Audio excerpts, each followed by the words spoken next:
Appreciate it. No problem. Next item on the agenda is 2020-0160, Parish President Remarks Report. Mr. Jewell, and the PowerPoint. Do we have the PowerPoint working? Okay, I will start with my remarks here, and hopefully we can get the PowerPoint working before I finish these remarks. First, I'd like to start off and just ask for a moment of silence for a longtime employee who recently passed away, Miss Teresa Terrio. Teresa joined the parish in 1996, where she worked closely with our senior population and individuals with disabilities and worked a lot with those folks in recreation. She was a 20-year employee, a 10-year employee. No, she was a 20-year employee, I'm sorry.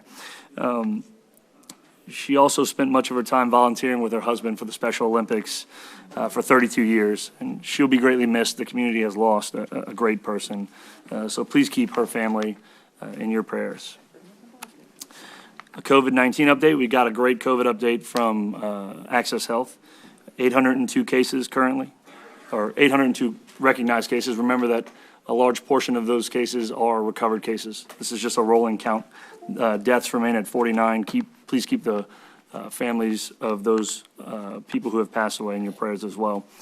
According to our information from LDH, 18.8% of the parish has been tested for COVID-19, with only about 1.5% of those testing positive.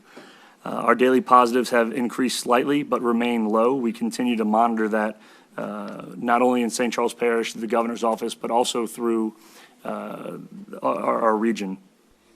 And we're going to continue to encourage residents to follow the governor's orders, which are in line with the CDC recommendations and include everyone wear a mask, including businesses that serve the public. I believe St. Charles Parish residents are well informed about the risks related to COVID-19, and I implore them to act accordingly. Those most vulnerable with underlying conditions should continue to shelter, and we ask that residents take extra precautions when around them and encourage their loved ones to check on them frequently. On July 3rd, we hosted the 30th Annual Fireworks Annual Independence Day celebration. We had a wonderful display of fireworks. I want to thank all the employees from Parks and Recreations to Public Works to government buildings, our EOC, our PIO office, and I'd like to thank the vendors who joined us: Boy Scout Troop 317, St. Anthony, the Republican Women of St. Charles Parish, and Beck's on the Lake, as well as our snowball stand that we had. I'd like to thank Councilwoman Belloc and Councilwoman Derensburg Gordon for their proclamation on Juneteenth. I was happy to sign that proclamation to recognize Juneteenth. Blood drive. Tomorrow is the blood drive that we'll be hosting with Oshner. It'll be at the community center from 9 a.m. to 3 p.m. All of the scheduled spots are full. However, there are a number of walk-ins that can be accommodated. Remember that you get a free antibody test if you qualify to give blood. I know Access Health talked about that. I'm interested in going to it. I'll be giving blood tomorrow as well. Every eligible donor, again, will receive that antibody test. If it looks like this is going to be a success, all the slots are full. If this is something that we can host regularly, we'll try to do it as many times as we can, as there is a shortage of blood due to coronavirus. Job openings. We currently are looking for an assistant director of wastewater and an electrician helper. If you believe that you or anyone that you know qualifies for those roles, I encourage you to visit our website and apply today at www.stcharlesparish-la.gov. All right. Is the presentation up? Yes. Okay, perfect. Let us go to the first page. All right. This is from yesterday's report of the flooding. We have about 14 homes that were reported to EOC that flooded. Obviously, we had a tremendous amount of rain that came down, 7 inches in under an hour. And we also, on Friday, had about 6 inches of rain in a short period of time in Des Allemands. I regret that I have not included Des Allemands on here, but we did have about 4 structures flood in Des Allemands near Old Spanish Trail.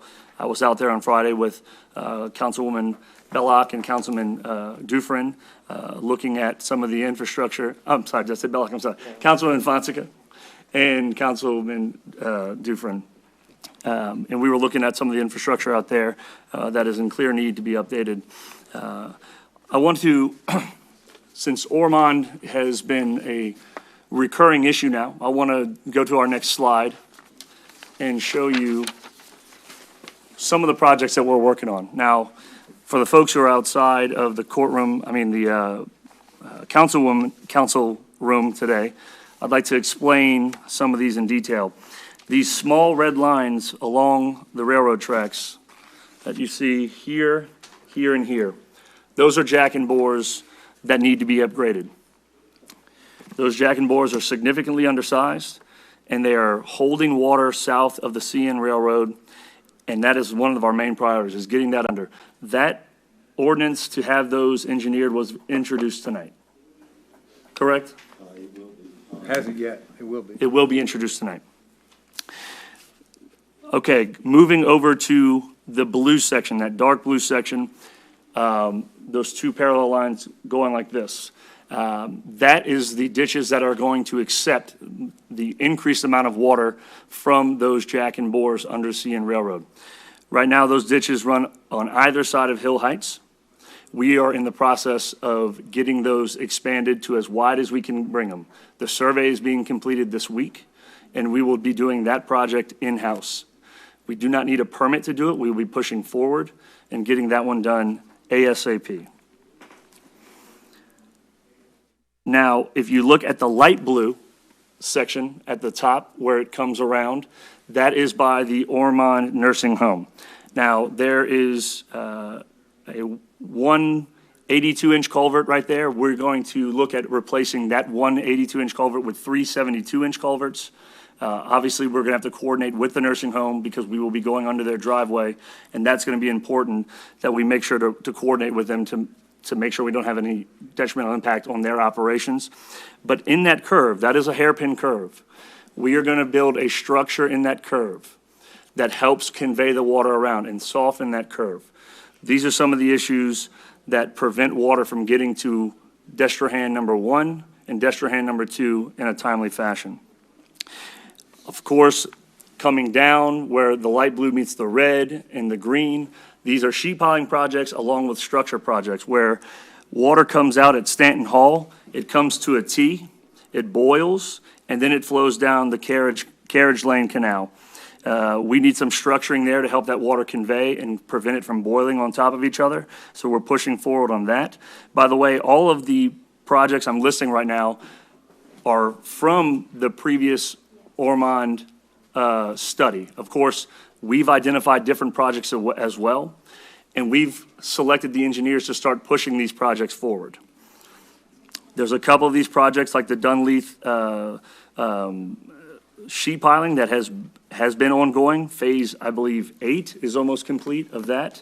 But we have further south of Dunleith Canal, we have some choke points that we have to eliminate. And we're going to have some sheet piling that we have to do to help convey water more efficiently. Number 1 is that red, it's red on my paper, it might be purple here, but number 1 on the project list here is the Dunleith Pump Station number 2 upgrade. What we want to do there is open up the sump to get more water into that sump to allow those pumps to operate more efficiently. Right now, when you have the full force of those pumps on, those large 72s can't always stay on because it sucks the canal too low and you run the risk of hurting your pumps. So getting more water into that station is critical. You'll be able to pump more water more efficiently. So I want to show just some of the projects that are ongoing just in the Ormond area. Mike, what's the total cost of these projects? It's about $9 million for the Ormond area. Okay, $9 million of projects. That includes the in-house. Including in-house. I should mention the yellow section down by that jack and bore at the bottom of your screen. That is widening that canal as well. That is kind of the beginnings of the Dunleith Canal, and it comes off kind of behind Red Church there with a jack and bore. Now, again, I'll repeat what we've done from our previous legislative meeting. We've been proactive with QAs and getting them out to identify problems beforehand and following up with the foreman afterwards to make sure these projects are completed. We've been going in and trying to catch up on a lot of preventative maintenance that hasn't been done in a lot of these catch basins and canals. But we do have 14,000 catch basins, so it does take a while to catch up. And we're also establishing a drainage maintenance plan that is going to be a little bit more proactive and more robust and not complaint-driven. And that's something that is in the works and has already started, but we're trying to fine-tune that to make it as efficient as possible. We've also expanded DPW's engineering technical staff by hiring engineers in training to allow us to kind of assess these projects a little bit more efficiently, allow us to work on these scopes a little bit better when we're working with these engineers and figuring out what exactly needs to happen. Again, we've collaborated. We have a great working relationship right now with CN Railroad. Got off the phone with John Dining again today. Told him we have an actual emergency here. We have to get these done. Now, I got good news from him. He said, if we can get the entire package to them, including the analysis, the engineered plan, and everything else that they require as a part of their review, and we don't have to go back and forth with them, they can get that review done for us in about 3 weeks. And after that 3-week point in time, we can begin to get to work on this. So we've selected that engineer. Again, that's going to be introduced tonight, and we're going to push that engineer to get this done as fast as possible. We talked to the engineer today, and we told him we're going to need it as quick as he can get it to us, because time is not on our side. We had a great meeting with the government affairs and the the track maintenance manager at Union Pacific. We stood out on Low Street and looked at the jack and bores. We looked at the canals that have trees this big growing inside of them. These canals have not been maintained, and we've pushed them to let us get into those canals and start digging. One of the things they told us is they don't think we're going to need a permit. That's a great thing. That's a great thing, because working on getting those permits is kind of the long part. What they did say is that we'll need to probably pay for a flagman to make sure that we don't lay any trees across the tracks and do anything that's unsafe. But we are working on getting them a scope and getting in those ditches and cleaning those out. And after we have an analysis on what we need as far as the size of jack and bore at Low Street and all along Union Pacific, we will begin replacing those jack and bores to the appropriate sizes. Right now, they just can't get any water underneath them. Let's see. We've also spoken with the Corps of Engineers related to permitting for canals across this parish that we're going to need. We had good information from them about when permits expire. Usually we wait for them to expire to apply for a new permit, because we're afraid that when we apply proactively that they will cancel the current permit and start us over in the permit process. We have worked that issue out with them. They're no longer going to be related to that. We also have to meet with DNR about that same issue. We've spoken with the governor. I spoke with the governor today about these issues. I had the DOTD calling me while we were in this meeting, because we are trying to talk to them about expediting projects along state highways. A lot of times, their priorities are not aligned with our priorities. I got canals that need DOTD permission to be cleaned. I have culverts under DOTD roads and servitudes that need to be changed. So we're trying to work on a cooperative endeavor agreement with them for them to allow us to get this done, and hopefully we get reimbursed for that. But to me, it's a win-win. They can focus on their priorities. I can focus on the parish's priorities, and we can get things done collaboratively. Also, Mike has had those conversations at the local level with DOTD, and we've been in contact with Pat Forbes, the Office of Community Development, who is overseeing the watershed initiative for the state. So we are going after that money. In fact, the Dunleith station that we want to widen that sump at is a project that we applied for early in this year. Yep, and that's the end of my presentation. I'll take questions now. Ms. Fonseca? Thank you, Mr. Chair. Matt, you mentioned the $9 million worth of projects. Are those currently in the budget? Some of those projects are partially funded. I'm not going to allow funding to be an excuse. If I have to go, I've already spoken with Grant today about bonding money. If we have to bond against our sales tax, or if we have to bond against our millage, we will go out and bond whatever money we need to get this done. So that option is on the table. Also, I think you will see a lot more robust public works budget this coming year from the administration as far as putting money into these projects that need to be completed. As far as the specifics on which projects are funded or fully funded, I'd have to turn that over to Miles or okay. No, that's sufficient. Second comment is, this weekend, in speaking with some of the residents, they were wanting some sandbags, and I guess felt like they weren't available at the normal locations where the parish would place the sand for storms. If that's not the case, I was just wondering if we could at least put sand at the East and West Bank Bridge Parks for when we have heavy rains or anticipate heavy rains. We can absolutely do that, and if we have any elderly population, we can have, if they want to call EOC and request some sandbags, we will have Public Works go out and deliver those. We do have a limited supply of sandbags, but Miles, do you want to touch on that? I do believe today that we put out sand. In fact, I called for it today to put it at the East Bank Bridge Park and also at the fire station in Destrehan. We did not put anything out on the West Bank. And it was the West Bank residents that were, Okay. that We can do that as well. Yes. Thank you. Thank you, Mr. Chair. Mr. Fisher? See on the page a lot of the Ormond projects, but can you give us an update on some of the stuff that we've sent to Public Works on other areas? I mean, I have Norco, I have the sections of Destrehan, it's not covered in Ormond. I know we have some West Bank stuff, but a lot of the infrastructure problems, the lack of maintenance, how are we addressing that? Sure. I mean, look, we have drainage problems all over the parish.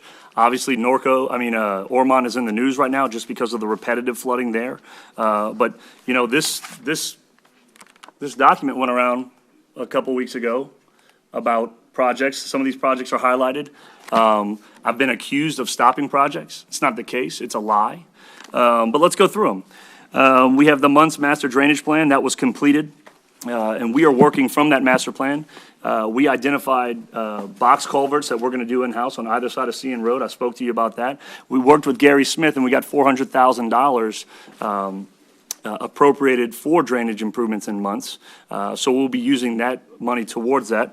BBEC is going to be working on jack and bores underneath the railroad in Munts as part of what is being introduced tonight. The box culvert at Evangeline Road was completed last year. Let's see. The agreement for the Norco drainage study was transferred to Principal Engineering that we will be voting on tonight. To this day, we still have not received one document from the Norco study. To say that they were 30 days out from giving us a complete design is unrealistic. It took over 10 months just to do a survey. To me, that isn't fast enough, and we need to be holding our engineers or anybody else who's doing professional services for the parish to a better standard and demanding that we get these things quicker. Engineers Canal pump station improvements were completed. That has went to substantial completed. That's the addition of that third pump at Norco at Engineers Canal. In fact, in working with you, Councilman, we are actually adding telemetry to that station to make sure that that we can see its operation. It currently didn't have telemetry. I don't know why it was designed without it, but we've added telemetry, are in the process of adding telemetry to that station and adding it to the SCADA system that can be monitored by our folks at Public Works. Let's see, the preliminary design for the Engineers Canal was submitted. Miles is about to sign the task order for the final design. The Fifth Street drainage improvements are out to bid or close to being out to bid. And we did receive money. I think we do have some money for that as well. State money for that as well.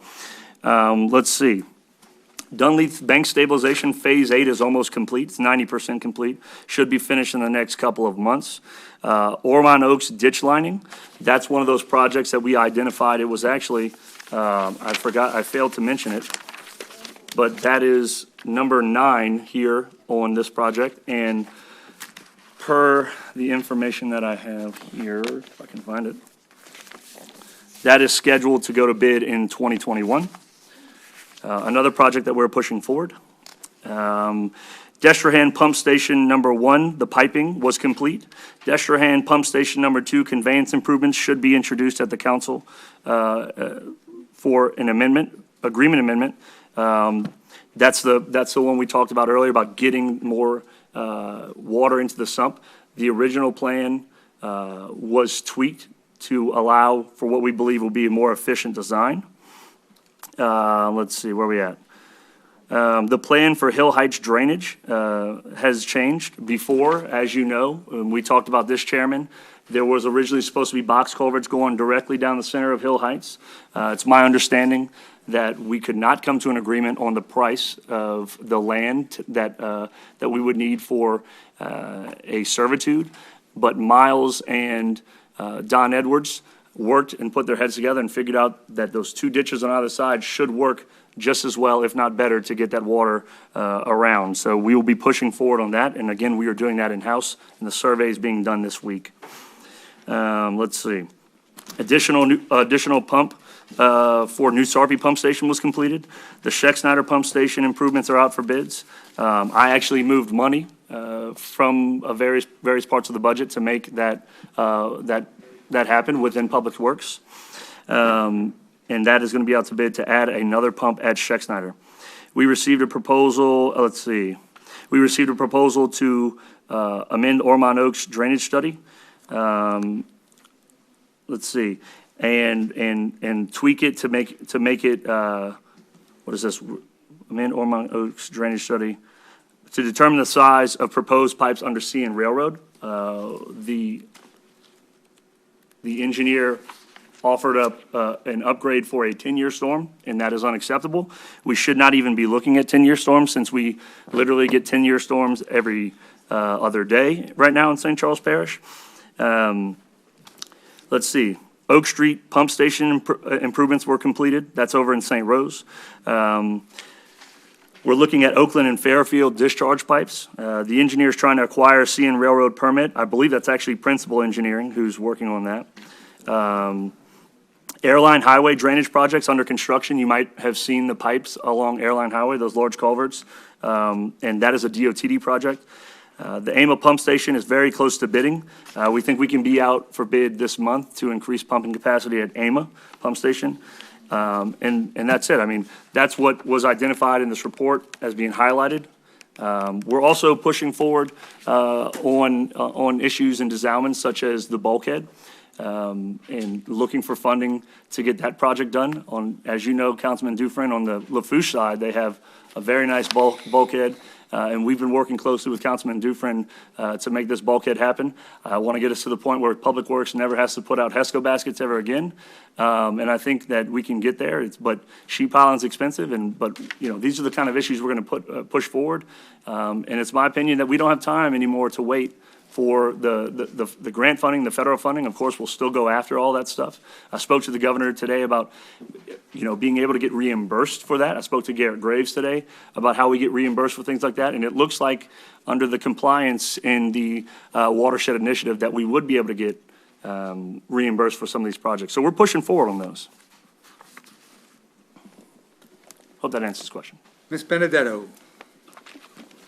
Thank you, Mr. Chair. I'm going to save a lot of my comments, but I want to first start off by saying thank you for dusting off some of the dust and taking these off the shelves, because they're very much needed. It's time that we start putting machines on the ground and doing work and stopping with the studies. I don't even think we need to start a study, but I'm not going to go into that right now. But because you got this to us right before the meeting, I want to thank you for putting it in front of us. If I'd have had this yesterday, I could have had a lot to say to the residents from the many calls that have been to my phone, to Dick's phone.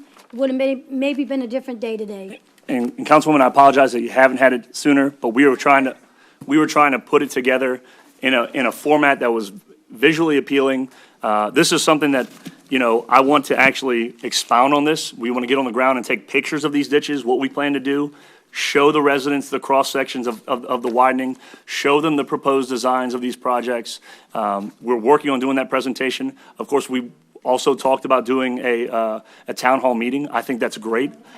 I think that's great. I think the residents deserve input on these issues, and we're definitely going to listen to them. Look, I've listened to the residents. Every time it rains, I go out and I talk to residents, and I look at what's going on. They know better than anybody what is going on with drainage in front of their house. This is their largest investment. So we constantly are looking at that and listening to residents for their input on this.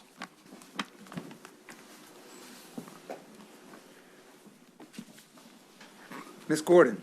Yes, thank you, Mr. Chair. Mr. President, thank you for obtaining this information for us, but can we get updated information on this monthly? So when residents are asking us what's going on in our neighborhoods, we're able to tell them, because if they don't see any trucks or if they don't see anyone from Public Works or anyone, they're just thinking that they're just not being noticed or anything. So at least we'll have something every 30 days or something to advise residents what's going on. Yeah, and as you know, we have done a good bit of work in your district, especially in the back of River Park, blowing out those culverts, redigging those servitudes in the back of River Park Drive. When it started raining, it's one of the first places I went to go check to see how that was working. Everything was working really well back there. Of course, there are still some issues on adjacent property that is holding water and potentially back flooding some folks on River Park. And we plan to address those issues. Of course, we're dealing with a servitude that's only 5 feet wide. And much like pretty much everywhere across the parish, we have people with servitudes in their backyards with pools over them, sheds over them, driveways, fences. I mean, it is a huge undertaking, and we're pushing forward. And it ain't going to be easy going to a resident and telling them, I need you to take your pool down. It's not going to be easy telling them, I need you to move your shed or move your fence. But these are some of the things that have to get done if we're going to be serious about drainage. So we're pushing forward with that. Mr. Dufresne? Thank you, Mr. Chair. I want to thank you, Matt, and I want to thank Miles, because I'm not speaking for anyone else's district. I'm speaking for myself in my district. When I turn in work orders, they're performed. But when I have a rain event and I go out, the maintenance has not been done, and that doesn't fall on y'all. That falls on the previous guys. And I am turning in work orders that the guys before me and the guy before Holly turned in, but he wasn't liked, so it wasn't done. And that should be criminal. I don't care if you don't like the guy. I don't care if he wasn't your cup of tea and it was spiteful. But to take the man's work orders and throw them away and not do them, and then I have to go and hear it, the people said they didn't turn it in 2 or 3 years ago, and not to do it is absolutely ridiculous. And thank y'all very much for getting on it now, because I've been getting an earful of it, and I tell the people the truth. That's the first time I saw it. It's the first time I turned it in. But then they tell me, well, it was reported since 17, 18, 19. And then I researched it, and guess what? Work orders were turned in, but they were thrown away. So And Councilman Dufresne, I want to thank you for that. appreciate you guys jumping on that. And that is the issues, some of the issues that you're facing in Des Allemands are the exact reason that my administration is trying to work on that cooperative endeavor with DOTD, because as you know, a lot of those pipes, those collapsed culverts are going under 631, or they're along Old Spanish Trail, and they're not moving water, they're full of debris. As you know, Old Spanish Trail is a place where people go and they dump their trash. It's ridiculous. We're going to go in there and try to clean that up. Councilwoman Gordon, back to you. We do have lists of projects. We are breaking this down, and we're going to be giving you all a monthly update. Any other council discussion?